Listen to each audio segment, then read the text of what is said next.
been looking at the operations of multiplication and division, so let's take a look at some applications about how those types of operations could happen in the context of a larger problem. So the first one we'll look at is a bill for a new transmission in a car was received. The total cost for labor for installing that transmission was $516. And if the car was serviced for 6 hours, let's find the cost of labor per hour. So I have this total bill of $516, and I was charged that for 6 hours. Now they're going to charge a set cost per hour.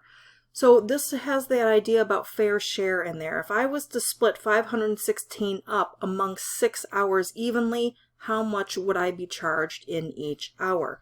So because it connects to the idea about fair share, we're going to solve this using a division problem. Okay, so if I have $516 split between 6 hours, and I'm going to go ahead and put some units on there just so you can kind of see how things connect. Okay. This problem in the prompt was using H for hours. We could also use HR, but I'll keep it as H because that's what they were using.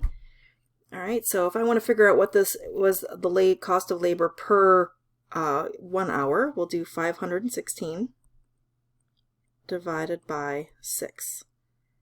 All right, so here we go. Let's do this with the long division. Does 6 go into 5? No, it does not. Does 6 go into 51? Yes, it does. It would go in 8 times. 8 times 6 is 48. We'll subtract that going down. 51 minus 48 is 3.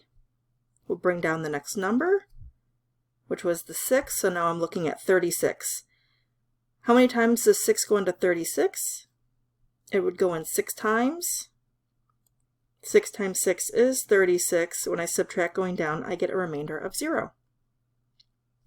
So the cost of labor per 1 hour would be then $86 per hour. Right, very cool. Let's try a different problem. All right, so on this next problem, it says an order of lumber contains 36 boards 12 feet long, 28 boards 10 feet long, 36 boards 8 feet long, and 12 boards that are 16 feet long. How many boards are contained in the order, and how many linear feet of lumber are contained in the order? All right, so here we go. First question we're going to answer is how many boards there are.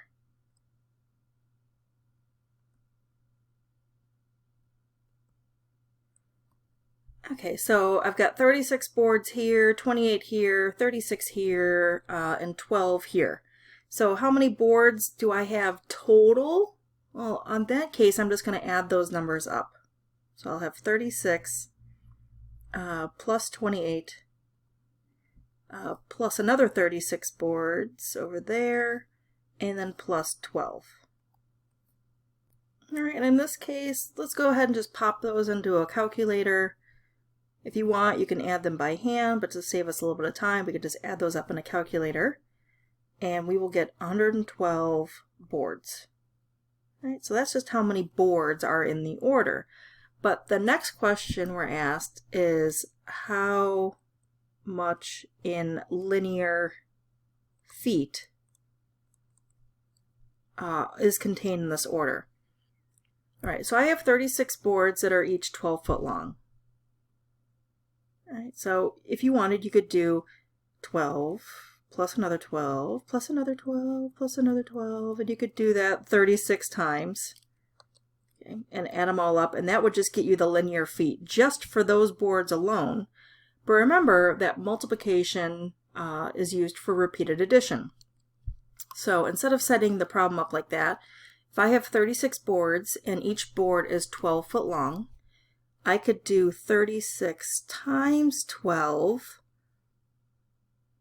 and that gets me 432. So I have 432 feet accounted for just on these boards.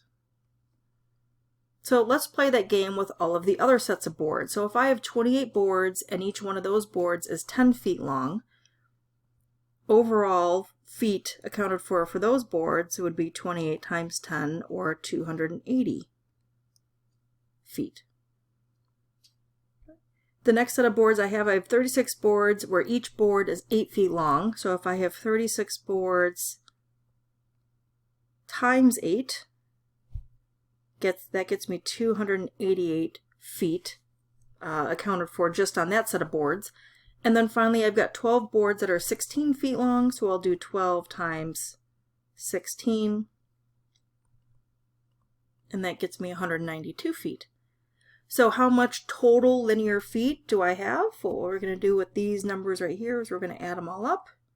So 432 plus 280 plus 288 plus 192 gives me 1,192 feet of board contained in this order.